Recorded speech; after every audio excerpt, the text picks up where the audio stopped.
Welcome to the Foresight Health Roundup podcast, Foresight Health's podcast series for healthcare revolutionaries. Outcomes matter, customers count, and value rules. Hello again, everyone. This is Dave Burda, news editor at Foresight Health. It is Thursday, July 3rd. There will be a lot of fireworks today, and not just from 4th of July celebrations.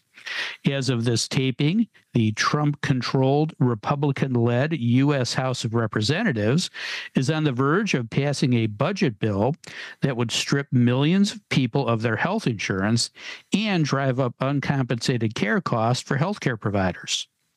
Earlier this week, the Center on Budget and Policy Priorities estimated that 17 million people would lose their health coverage and become uninsured by 2034 under the bill, which cuts budgeted Medicaid spending and rigs the rules for ACA coverage.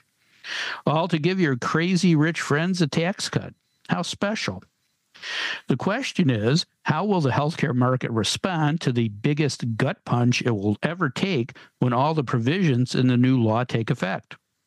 Well, we talked about that in our March 13th episode of the Roundup, Medicaid's Future, Disaster or Opportunity, with Dave Johnson, founder and CEO of Foresight Health, and Julie Murchison, partner with Transformation Capital.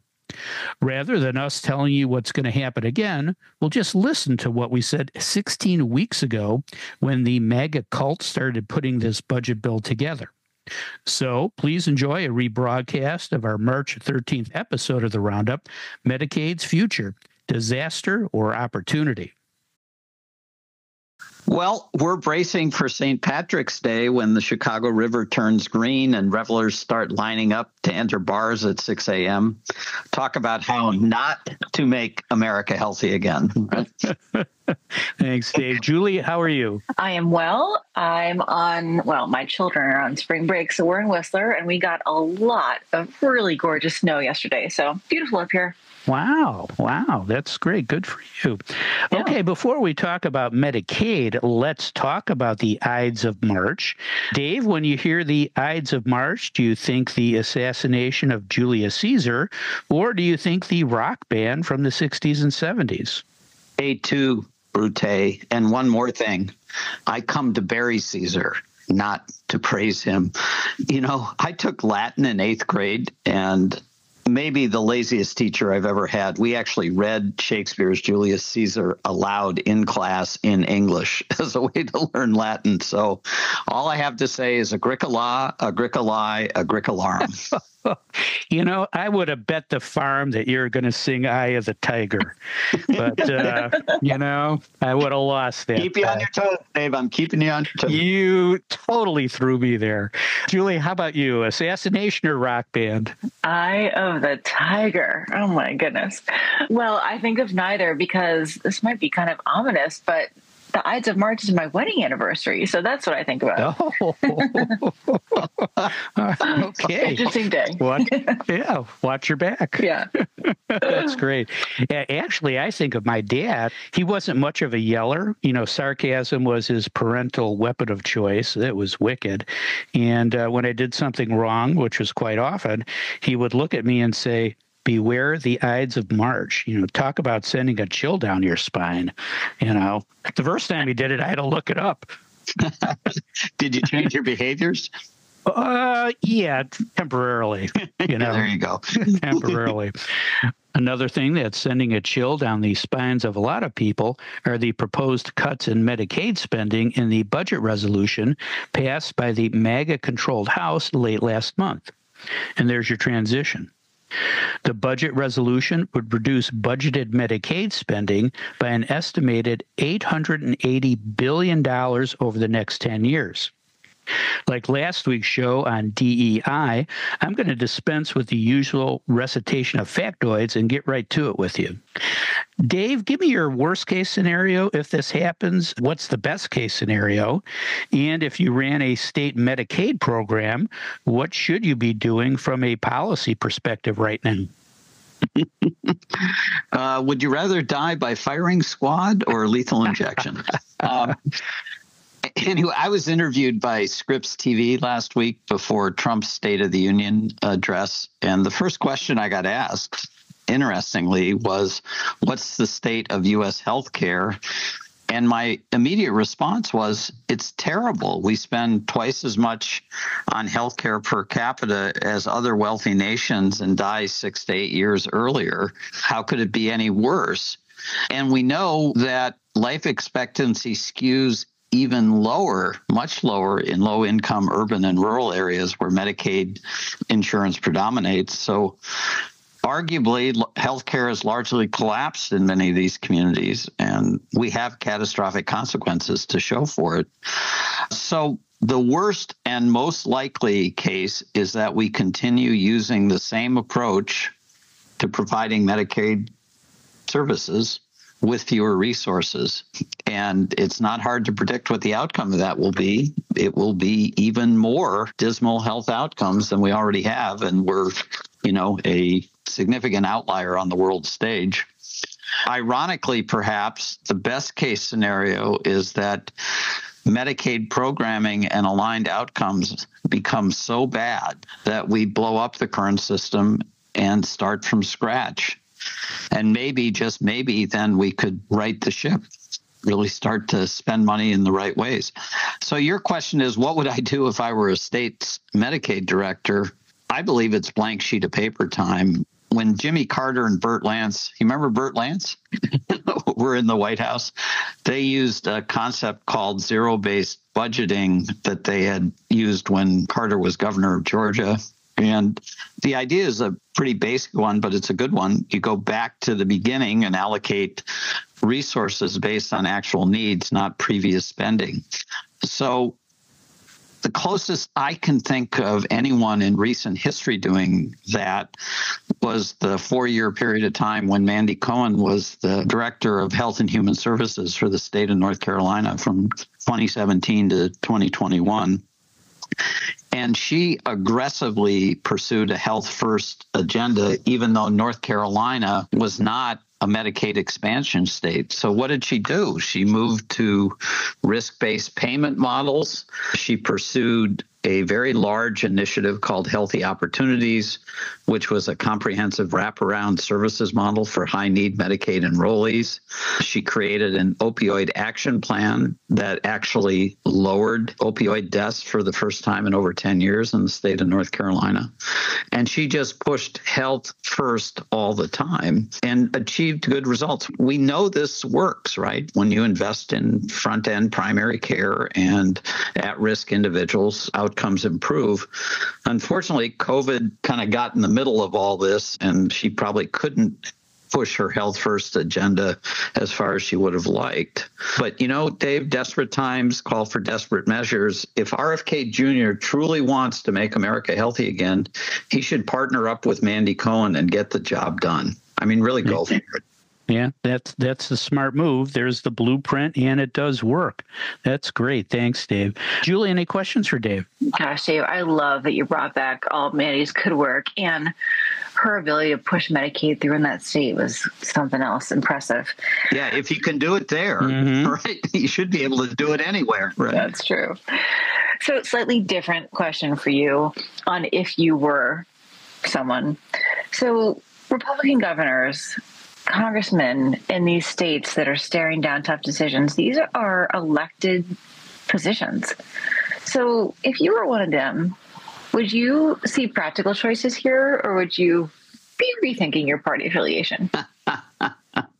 Well, do you remember we're talking 70s music, or maybe this is 60s music, but do you remember that Simon and Garfunkel song, If I Could? I'd rather be a hammer than a nail. Oh, right. Yeah.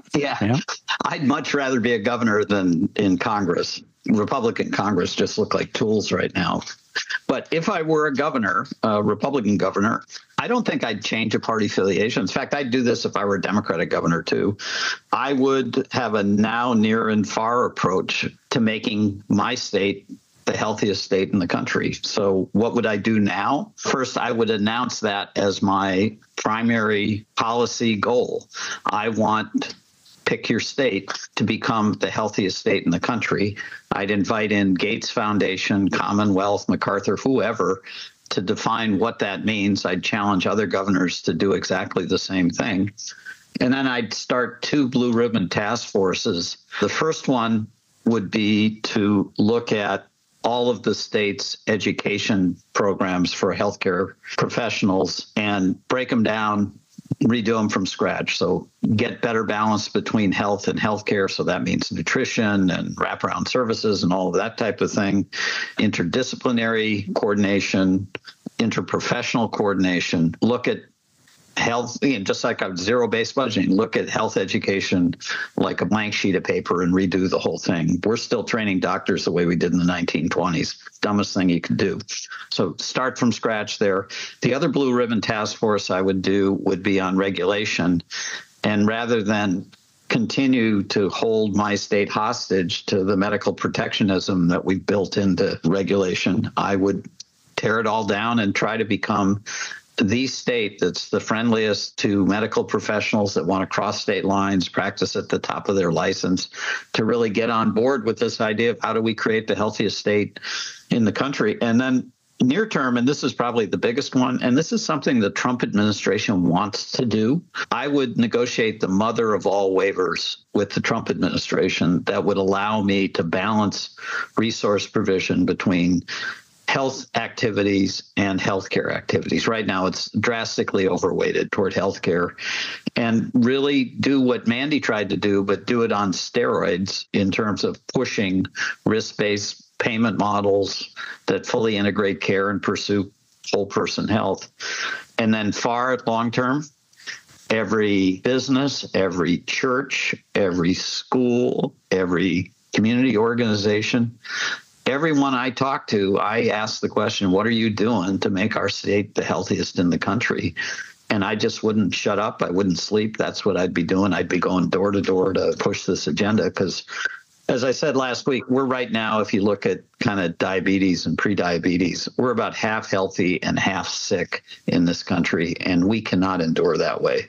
So our leaders need to step up and take on the challenge. Yeah, go big or go home, right? That's what they say. Thanks, Dave. Julie, it's your turn. Describe your best case and worst case scenarios if this happens in terms of Medicaid spending. And what should the market be doing right now to respond? Are there opportunities amongst the chaos and unknowns, just like you said last week with DEI?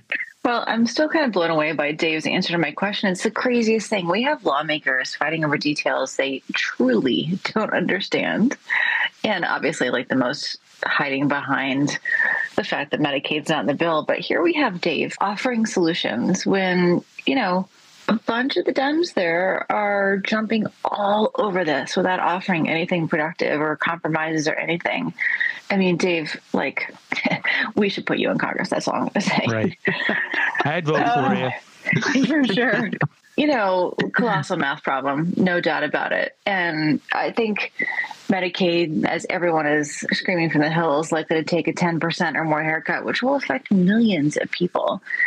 But it's lunacy to see how, different Republicans, Dems, and associations are responding to this. Did you guys see the fact that the AMA and the Association for Nursing Homes, which were both really supportive in 2017, were silent on this because they're trying to roll back previous decisions for their own constituency? I mean, it's lunacy. Guild mentality. Yeah. Holy short-termism. So I was struck by a couple things here. Americans don't want this. The Kaiser Family Foundation found that fewer than 17 Americans want to see Medicaid funding decreased. 82% think it should either increase or be kept the same. So back to your answer on being a congressman, Dave, this is not what Americans want. This power is crazy. But, I look at this, I don't really have the best case scenario, Dave, just to be clear with you. But of course, I'd love to see all this come out of non-healthcare spending. But the fact that the Energy and Commerce Committee would still be short $600 billion if they cut everything non-healthcare, we're headed down a bad road here.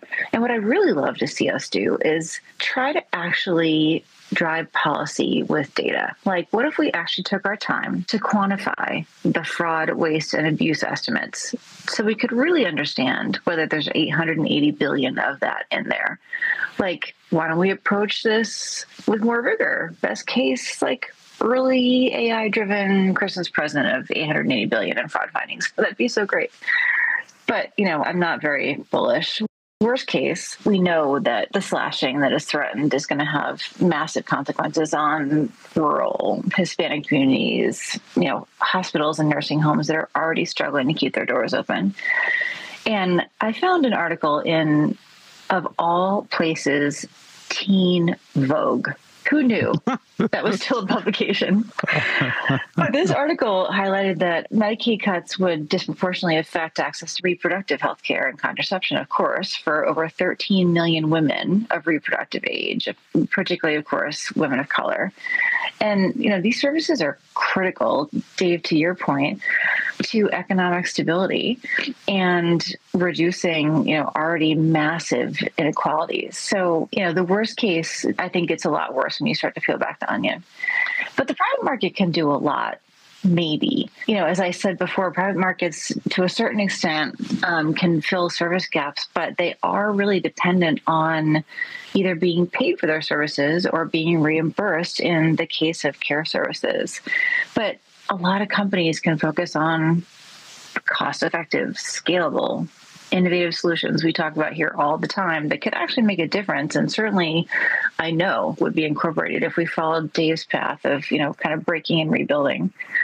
You could see insurance products, private insurance products and supplemental coverage that kind of fill the gap here. It's a hard product to sell. It's a tough product to price. You could see private markets step in. We certainly could use more telehealth and digital health, like virtual primary care and even AI-driven self-care to a certain extent. Look at what we're doing with behavioral health apps today. I mean, there's a lot of incredibly useful stuff on the market today that could help address what could happen here. You could see, if we had leadership, Medicaid managed care plans and PBMs potentially partner with states to really offer cost-saving solutions. Maybe. You could see retail and community-based healthcare kind of step in with cash pay services. But as we're seeing right now, that kind of care that's been provided in retail settings has not worked as a business. So a lot of that's closed up. And I think pharmacies are still struggling to figure out their business model. And I'd love, Dave, to see, Mandy Cohen's solutions in value-based care and risk-based contracting get a boost here. That would be incredible if the country followed the way of North Carolina. And gosh, I'd be so happy for Mandy. So there's so much that could happen. I mean, Uber and Lyft could even step in and, replace some of the Medicaid-funded transportation programs. I mean, there's so many ways, but my prediction is that a lot of that doesn't come to fruition, and it's going to be a disaster. Yeah, I think the key word that you used was leadership, right? And I think that's what's missing in this entire equation. Thanks, Julie. Dave, any questions for Julie?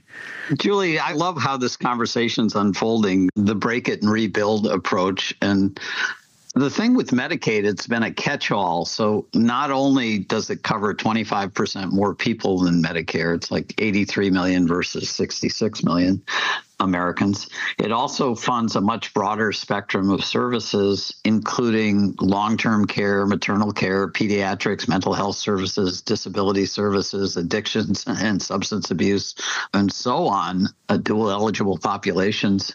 So here's my question. Is this broad mix of services and recipients a blessing, a curse, or both? Well, I think it's a curse, because your average American doesn't understand all the detail you just shared about who's on Medicaid. Yeah. I mean, mental health and substance abuse couldn't be a larger headline over the last couple of years, and your average American doesn't understand the impact on that area as it relates to these Medicaid cuts. There's no way. Medicaid covers disabilities. You said that impacts a ton of veterans. A bunch of Republicans in there. Mm-hmm. Burda, you shared a great article actually on this last week after we spoke about words. Last week we talked a lot about how words matter.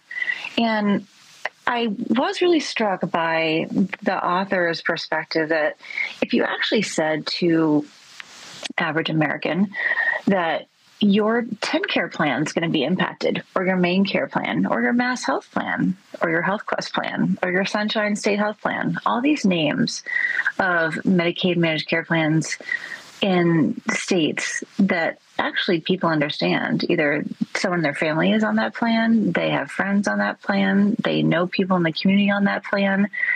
that actually personalizes it, makes it matter. This word Medicaid, it doesn't mean anything. So we have a long way to go to help people understand the translation. And I was also struck by the fact that, we're so focused on the fact that if we do understand Medicaid, it's all about poor people. That's kind of the general feeling, right? And again, Kaiser Family Foundation found that 62% of the public incorrectly believes that most working age adults on Medicaid are unemployed. And support for work requirements drops from 62% to 32% when they hear that most of those people are already working and would risk losing coverage because of the burden of paperwork just to prove eligibility. And we leave out of all these arguments that states are going to have to pay a ton of money to administrate any kind of work requirement. So here we are again. Work requirements sound like such a good idea, but you have to get under the covers and into the details to understand what it means. And, most people just can't pay attention for that long. Yeah, perception is everything. Thanks, Julie. Helping the poor, disabled, and children access healthcare services is the mission of government. That's why I pay taxes, to support the public good. And shame on any healthcare executive who voted for all of this. I'm back, and it's still July 3rd. I hope you enjoyed the rebroadcast of our March 13th episode, Medicaid's Future, Disaster or Opportunity. I know I did. Let's see if we were right. And don't forget the most important lesson for tomorrow: light fuse and run away. That's exactly what House and Senate MAGA Republicans will do after their cult leader signs this disastrous bill into law. If you'd like to learn more about the topics we discussed on today's show, please visit our website at foresightshealth.com. You also can subscribe to the Roundup on Spotify, Apple Podcasts, YouTube, or wherever you listen to your favorite podcasts. Don't miss another segment of the best 20 minutes in healthcare. Thanks for listening. I'm Dave Burda for Foresight Health.